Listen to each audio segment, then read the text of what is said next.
have.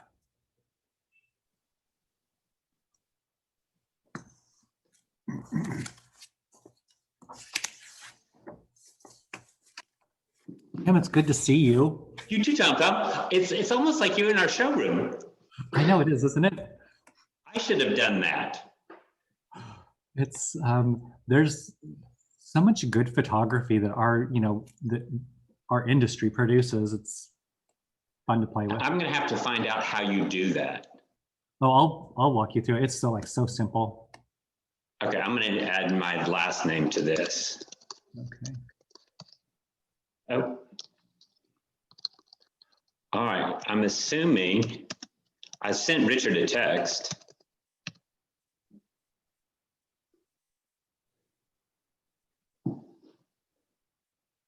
We are starting to fill up. I see people coming in. I see Alice Whitley, Brenda. Oh, yeah. Chad. Well, she's there, but where's Richard? We see Richard now. You do see Richard? Oh, there's Richard. I see him down there. Oh, yay. Okay, I wonder if the Design Center could make Richard Smith the presenter. Well, we've got, can they hear us talking right now? I think so. Oh, hey! I think they can all hear us and they're all muted.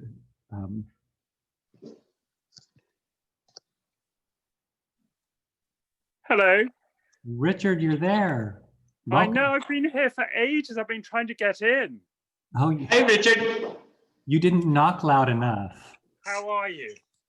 Wonderful. Well, we're happy that you're here with us. You're in England.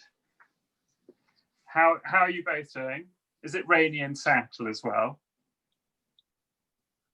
It It is in Atlanta. Yeah, exactly. Sorry, I'm obsessively English talking about the weather, but are we up to 100 yet? Shall I start? I'm going to talk about... The room is full. I wanted to say just real quick for everybody who is in attendance, Tim Johnson is joining us from North Carolina, I believe. Actually, I'm in Atlanta this week. Oh, you're in Atlanta? Oh, okay, from Atlanta. Tim is the National Director of Sales for Jim Thompson, and he's going to be fielding any of the questions through the chat feature on the Zoom presentation today. So ask Tim anything, anything about fabrics, anything that you want to know about life. He is a sage and can help you in many, many ways. Exactly. I also wanted to say real quick, follow design.salvation on Instagram. They are the ladies who are blogging everything that we are doing with the Market Week. And they are the ones who are in charge of giving away the wonderful gifts that our vendors, Jim Thompson, Number 9 included, have donated for our event this week. So follow design.salvation on Instagram. And lastly, I wanted to introduce Richard Smith. He's coming to us from England today. Richard has designed textiles and wall coverings for over 30 years, working with some of the most iconic brands in our industry. He now concentrates his energies primarily on his own brand, Meadow, as well as Number 9 Thompson for Jim Thompson. So Richard, please take it away. Thank you very much. And I just have to point out at that point that obviously I started as a child, as an infant, and that's how I've done 30 years in this crazy industry. But it has meant that I've met all sorts of wonderful people and worked with them. Tim Johnson, behave yourself. I'm going to, thank you very much. I took myself off the screen.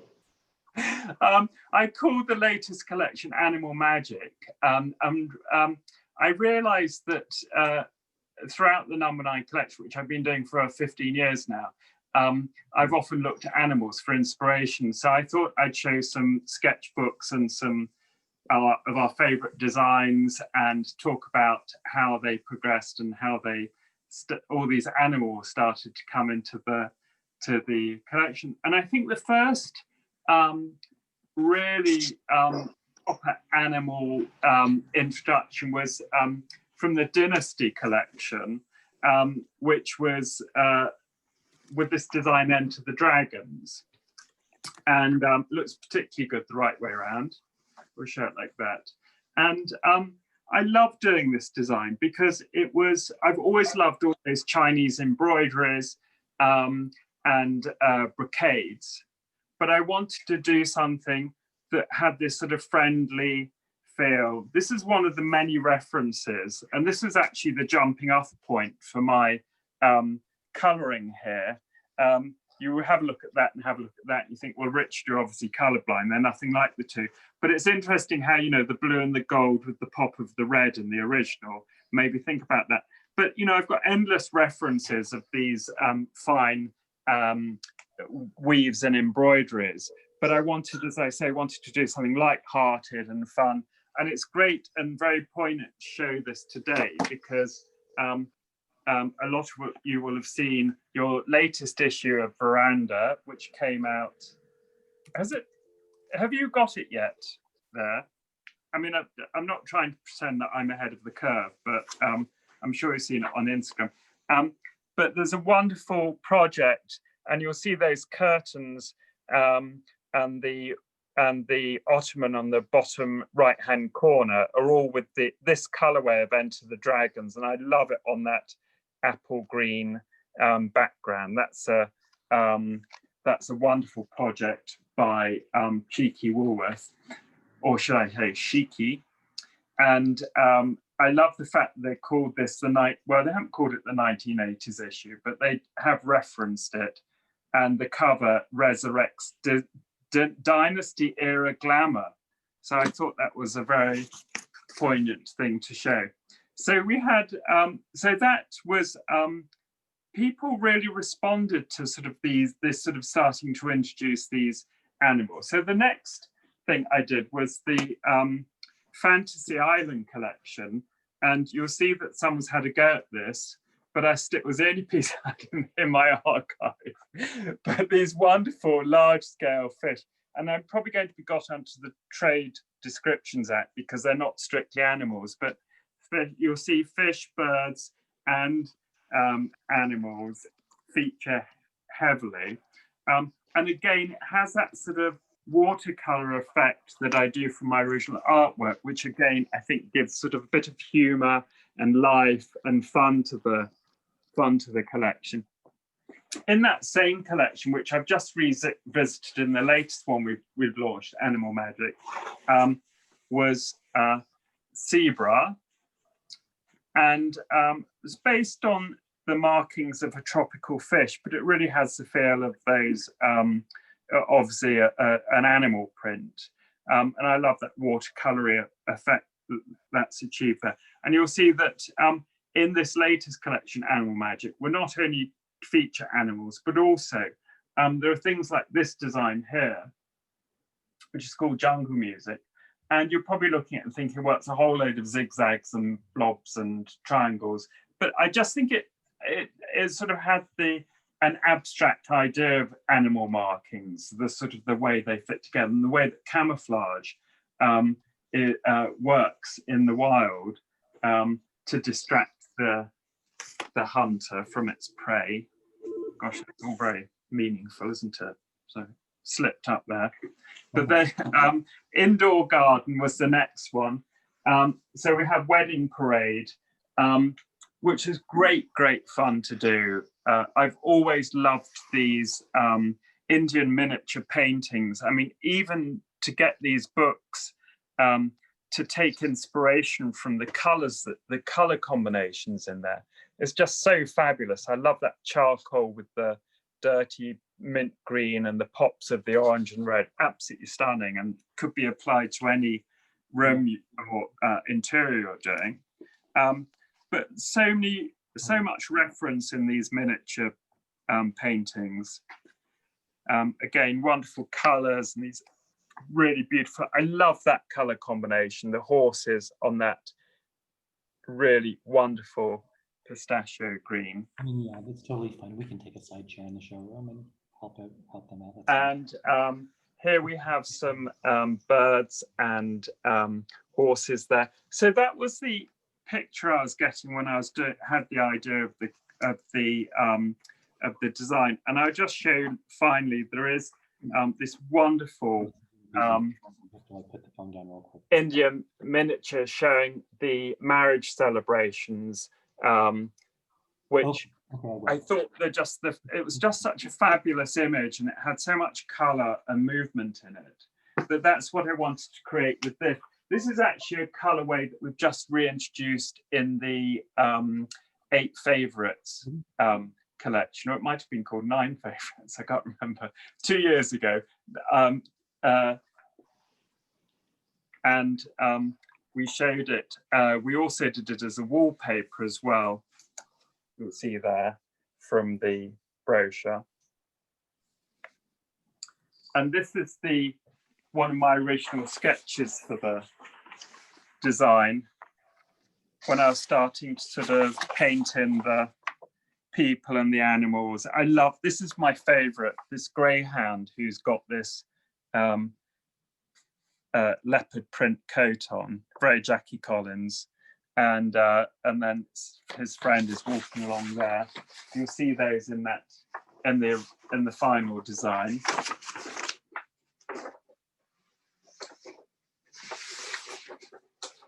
Then I went to, in my armchair travels, I went to Tibet. I remember I was printing a collection in Thailand, and I took a whole load, I was there for 2 weeks, and I took a sketchbook and a whole load of watercolors to work with. It was just such fun to do all the ideas for the collection. Several things that never came to see the light of day, but this is my original for the tiger. I love the fact he's slightly cross-eyed. It makes him a bit friendlier. You know, with just sort of these, where I rough out layouts and pencils, start painting with color. Then I was doing their heads. This is obviously a really cheap sketch, was completely falling to bits, which is such a shame. But lots of ideas for these wovens that never quite happened. This one was an interesting design because it was taken from a Tibetan carpet, but I actually simplified it, and it became a design called Paradise Vine, which is still one of our favorite designs. When I say favorite, it means people. It's very popular, which is great. Richard, during the design process, do you normally start with what is featured and then consider what's going to be the background and the additional pieces or interesting parts that are in the fabric, or is it you just see the whole image at once? Well, I sketch the sort of rough image and how it will fit together and repeat. So I'd sort of really get an idea of that first. And I'll show you, I'll give you a little sneak preview of January's collection at the end, where it was great fun, where I used a French, the repeat pattern from a French woven silk document. And I've always had that in my head, and I sort of use that as the basis for a complicated repeat there. So once I've done that, then I start doing sketches. So for example, that's very much good point, because here, so this design here, which is called Chinese Panel, I just started with a very, very simple sketch of how I was going to have this tree of life with the pagoda and so we seemed to have an enormous helicopter over us. They obviously want to join the party. That was a bit noisy. But anyway, this sort of gave an idea of that with the fretwork at the top. And then I started just doodling with sort of ink and brushes to get the idea of what it was going to look like when it was finished. So yes, then I do all the sort of technical stuff. It's not terribly attractive to look at, but just to sort of, before drawing things out in full scale on tracing paper, to get an idea of how it's all going to fit together. But you get an extra point for that very good question. This is these are one of the many books. My luggage was so heavy. There was this fabulous exhibition in the 1980s. Again, my grandmother went and bought this book for me. But it was these really wonderful tiger rugs, which have been so popular. But can you imagine, it was a Hayward Gallery in London. So a proper serious art gallery full of these incredible rugs. That was all that was in them. And again, like all of us, you carry these ideas around with you for years. I love this border, which sort of made an appearance in design we did last year, combined with other things. But I love these, and the colors are just so rich. And these vegetable dyes are so incredible. There's such richness to them. So that's one of my favorite books. So this was from the collection Pageant. And again, no animals, but plenty of birds in there. And we did that as a wallpaper. But it's just such a light-hearted version of the whole chinoiserie panel, which is such a design classic. And frankly, you know, you can't really compete with the real thing because they're so beautiful, but I just wanted to do a light-hearted version. And here's some of the original sketches. I don't know why I just found these. I don't know why they're like this. For the dragon, again, I was saying that I wanted to give that very soft look, so I did it in the watercolor, gave him a nice smiley face, not too ferocious looking, and with elements of that border, which I then worked up into the proper design. So with this year, we're introducing. Oh, this is one I did want to show actually. This was such fun. So this is another. Again, looking at those Indian miniatures with that riot of color. This is such a wild colorway with the orange and the yellow, but it's so pretty. And I always found it fascinating how, you know, you design like this in the 2-dimension. You're sort of doing this sort of very flat thing. But of course, textile design only really comes to life when it becomes a 3-dimensional object, and how the colors, you know, beautifully gathered there, Richard, but you know, you get the idea. If you could imagine that was a beautifully made curtain, you know, how the colors work together and weave their way through the fabric. And even wallpaper, which is still a 2-dimensional thing, but the way that the wallpaper follows the contours of a room and comes to life as it becomes, not only comes on the different planes of the room, even if you use them, you know, as people are starting to do, use it on the ceiling, but also when it combines with fabrics and, you know, trim color and furniture, that again, it becomes a 3-dimensional process. So Animal Magic, we had, this is sort of the lead design. This is called Peacock Picnic. And I bought this in a Greek museum, this book that's just so wonderful, these naive embroideries.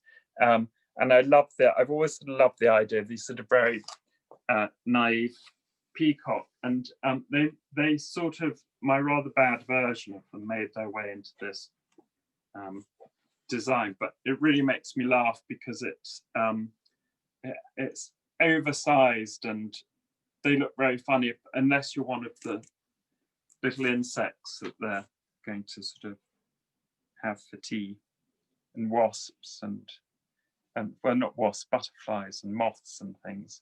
But it just sort of gives movement and light. And I love the fact that the more you look into this design, the more you get out of it. And as I say, as I was saying earlier, this was more of an abstract version of the whole idea of animal markings, just as this is called armadillo. It's this hand block printed fabric, really pretty.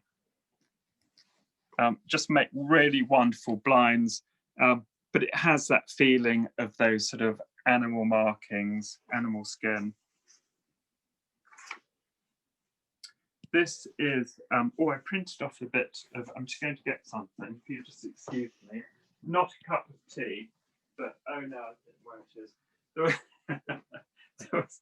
I had a photo of the original. I'd seen this. It was this Byzantine tiled floor, and it had these wonderful rondelles of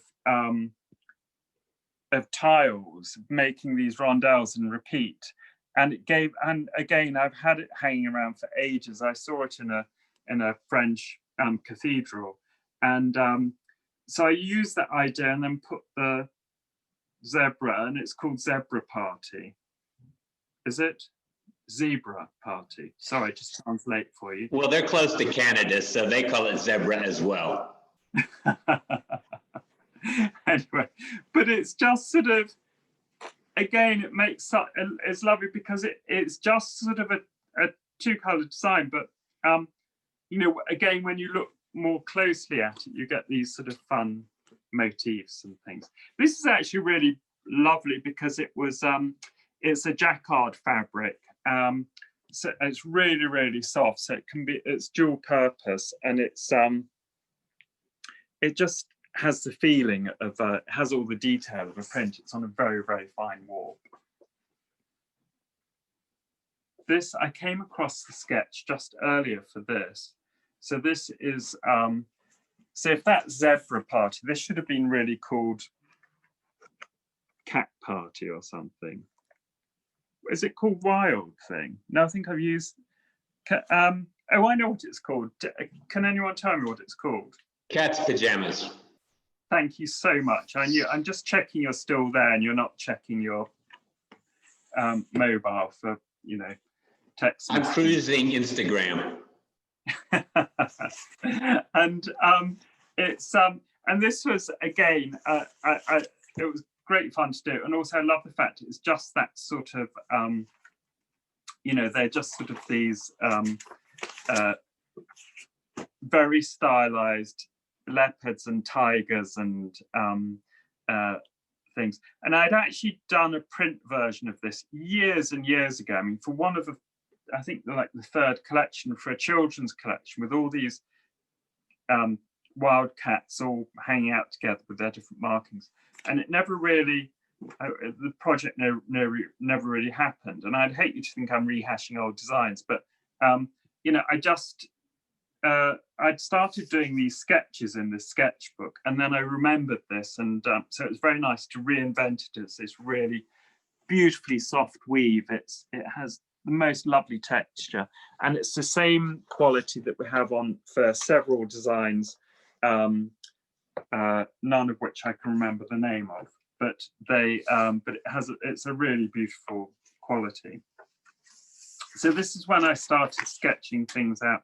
This is a design called Monkey Puzzle, and as you know, Monkey Puzzle is that crazy tree, but it just, obviously the reference is to the fact that it's like a jigsaw, but it's sort of all these made up shapes, and it has the feeling of a paisley without it actually being a paisley. It's just these very organic shapes and little geometrics there that go on. And again, it's the most wonderful carrier of color.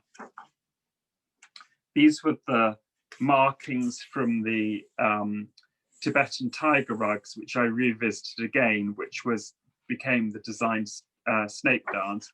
And these are the so the sketches for this design, Phoenix and Dragon. It's very funny because I did these when I was working on it, and then I realized they just couldn't hang out on a blank bit of blue background. So I put them in these kind of rondelle things. This is the most beautiful pure linen. It has a fabulous drape, and it's a really beautiful, lovely quality. So I realized it needed a rondelle, so I painted these but ran out of paper. So anyway, so that's a sort of a jigsaw of its own right.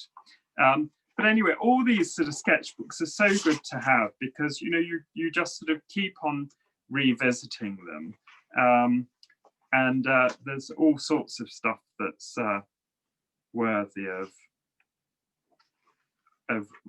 going back to. So so that was the if I've got a few minutes, I'll just quickly show you. Well, actually, Richard, from the inception of number 9 pre-2007, what was your initial mission statement for what you thought the brand would be versus how it's evolved today and how you've seen designers embrace it and use it in their projects and to enhance their clients' lives? Well, I think it's very interesting seeing that article in Veranda, the one I was just showing, because when we first, Jim Thompson came to me and said, we want to do a brand that's much more casual than Jim Thompson. So it's for people who don't necessarily want so-called drawing room fabrics. It's much more about the weekend house or the beach house or the this, that, and the other. So that was the original idea, sort of these printed linens and cottons, and that stayed with us in some way, in that we introduced the outdoor collection, which has been a phenomenal success. And obviously that fits in with that original ethos of sort of casual living. But what's interesting is to see that, for example, the outdoor collection and also the Enter the Dragons I was just showing, in these very grand apartments and things, because it's and I think it's probably a reflection of how our lives have changed. And that there was this fabulous article in, I think on the front of Elle Decor, where they had lots of handmade embroidery curtains, and then it had the 2 bright turquoise polypropylene sofas in the room, which looked absolutely fabulous. It's our outdoor is this polypropylene, which is really beautiful to the touch. It looks really wonderful and natural, but of course it's very practical to live with.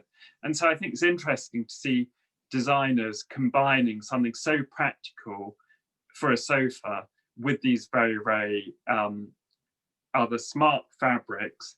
And likewise, Enter the Dragons in this sort of real Palm Beach color. I can't remember where I put it now. In that article, was a project on the, I think up on in the Upper East Side in New York. So, you know, it's great to see how people respond to these things and how they make them work for themselves.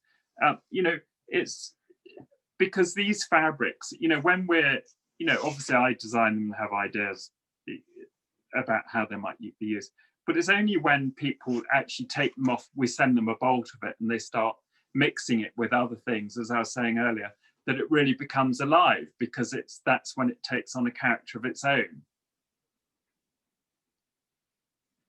And I think it's just, you know, it's really fascinating how people see them.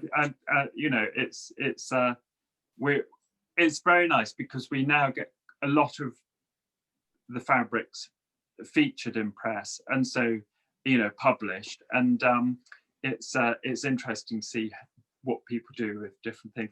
There was that other fabulous, I saw it only recently, such a surprise, because obviously number 9 people think of these bright colored things and jolly big patterns, and but Michael Smith had used his my bamboozle fabric, which was the big broad brush strokes, in sand and chocolate and black, in his house in Palm Springs, which was a very mid-century modern. So to see it in that environment was sort of a real treat, and lovely to see it used in out of its box, you know, how it was created or whatever.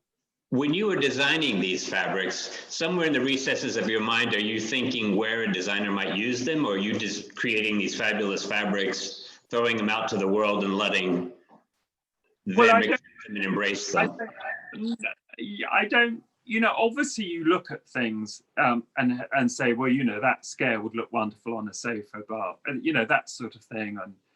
But you can't be too prescriptive, because you stop your own creativity then if you start thinking, oh, that's, and you know, often when we have a little design meeting and we say, you know, we're looking at something and we've done a little one color design or something, and one says, well, it's a really useful design. Well, that means it gets binned, because there's nothing more crushing than saying that, you know, the only good thing you can say about designing is that's really useful. So so those get canned. But and I think that as I was saying about the Michael Smith thing, you know, I've never have imagined one of my fabrics, which I think the original colorway was pink, orange, red, and, you know, coral or something. So once it had been put into those neutral colorways and used in that very, very neutral modern environment, it's a real surprise. And that, you know, I absolutely love that. It's so nice. And obviously also because we have such a, you know, because it's sold internationally, it's very interesting how different countries respond to different designs and colors. Well, I think that's what's so unique about number 9 in Seattle, because, you know, for years everyone says, oh, Seattle doesn't like color, they don't like bold patterns or prints. Well, lo and behold, Seattle is a great market for the number 9 brand. The Seattle designers have been so creative in how they use it and how they have evolved into fabulous bright patterns and bold textures into their designs, and seeing it used juxtaposed to the what you normally see from Seattle. So it's always surprising and pleasantly surprised to see how many designers from that region of the world embrace number 9 and the patterns and the colors that you've used. Well, that's so right, because, you know, you're so right in saying that, because, you know, we often write off areas or as places that have a specific type of design, but that's like saying, you know, people always say to me, you know, people who aren't in you know, what's fashionable at the moment, and it just doesn't really work like that. It's like walking down the high street, you know, or walking down Madison Avenue and looking at all the different shops. Well, there are so many different things going on in the world, and it's what responds, you know, what people respond to. You know, there are, you know, there's no way that you can link sort of Armani with Versace or something, but they're still happening at the same time. And I think that's the same thing in design. Some people just, you know, respond to sort of the color and the pattern. I think particularly at the moment, we, you know, I think with all the, not particularly at this particular moment, what I'm sort of mean of is the fact that our lives are so full of technology, and we're all rushing around so much, and, you know, we have thousands of emails. You know, I think it's to have a bit of lightness and color and sort of softness in our room, in our homes, is very important and appeals. I hope so. I think humor as well. And it's sort of the, you know, the sort of friendly faces and of the dragon and the silly, you know, cats running around. Especially now, I think everyone needs friendly and warm and comfortable. Exactly. Yeah, exactly. So I want to show you some friendly things for Jan. Am I allowed to? Have you seen these, Tim Johnson? Have you seen things for January? I have actually. We've actually been pulling the coordinates today. We just ordered all of the coordinates to go with them. And I will say this is one of the easiest collections to pull coordinates from the number 9 brand, because they just work with so many things and you can take it in so many different directions. So I'm really excited to take this out on the market. But now you're stealing my thunder, because this is the joy I usually get, is pulling out fabulous fabrics. And you've just ruined that for me for Seattle. So thank you. Well, anything to annoy you. That's, you know, that we have that special relationship. Exactly. Like the English-American thing. But, so this is the one. I'm not going to. I'm quickly going to walk in front of it, so you can't really see it. But so it was the original. There's an amazing 18th century French woven brocade, which I love the repeat with these it obviously looks nothing like this, but it was always giving me the idea of these sort of platforms. And so anyway, we have more elephants, and it's called Monkey Business because they're juggling and they're throwing, you can't really see, but they're throwing up to the other monkeys up there, and he's riding a giraffe and the water's coming down, he's got an umbrella, and then there's a camel and all sorts of things. And that, oh yes, and that, so I was really looking at sort of circus animals and posters from things like that. And then there's this great, lovely little, oh, ow, those pins are sharp.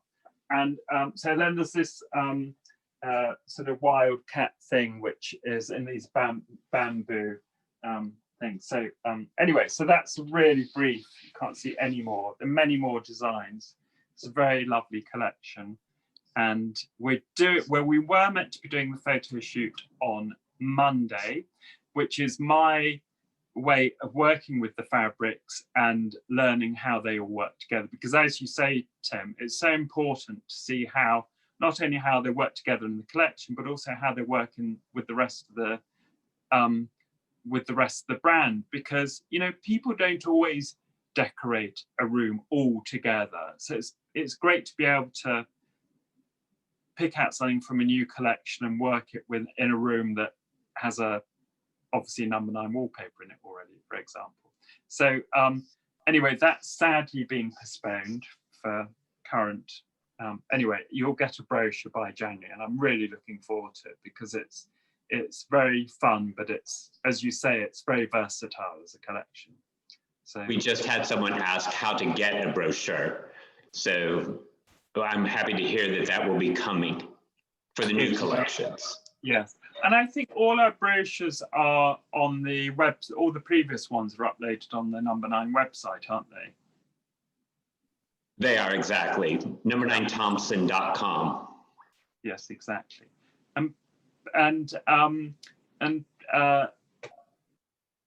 Tim, thank you very much for your questions. You've been very kind. Normally you make very difficult questions to try and catch me out, but it was very nice of you to text those to me in advance so I could prepare. You've gotten very wise as in your old age. My what age? It is the end of the workday where you are as well, isn't it? Say again? It is the end of the workday where you are, isn't it? It is. We're about to shut up the studio and head off for a cocktail, which is, no, actually it's only 4:30. I'm heading off for a cup of tea, and it's absolutely getting pitch black outside, but it's an exciting time of year because we just finished. It's that time where we've just about to photograph all of January's, and I'm just midway through all the artwork for next September. So it's I love October and November. It's a very productive and creative time of year. So, but thank you so much for inviting me to do this, and for everyone for joining us, and thank you, Tom, for all your work showing number 9 for us. Really appreciate it. Thank you so much for being our host today. I really appreciate you taking the time. Okay. Well, enjoy the rest of Design Week, and we will be here again in February, possibly. We'll be somewhere.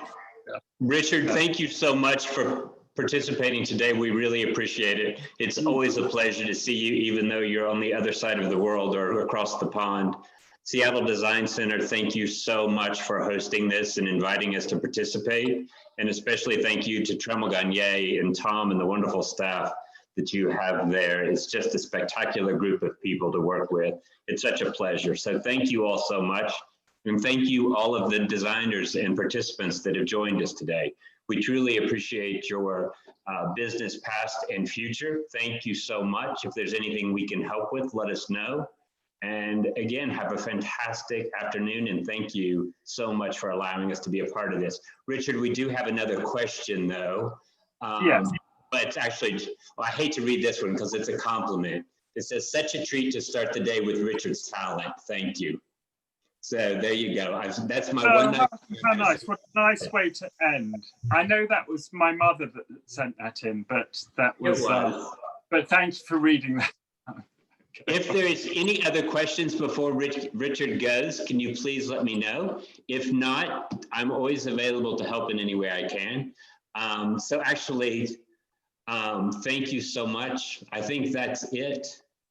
So we appreciate it. Have a good rest of your day. Thank you, everyone. Bye-bye. Thank you so much, Richard. Thank you very much, Tim. And I just wanted to remind everybody one more time to follow design.salvation on Instagram if you want to participate, for the participation in the event today. Their blog is really wonderful, and they're working really hard for the Design Center this week. Thank you very much. Bye, guys. Bye. Bye-bye. Bye. Thank you.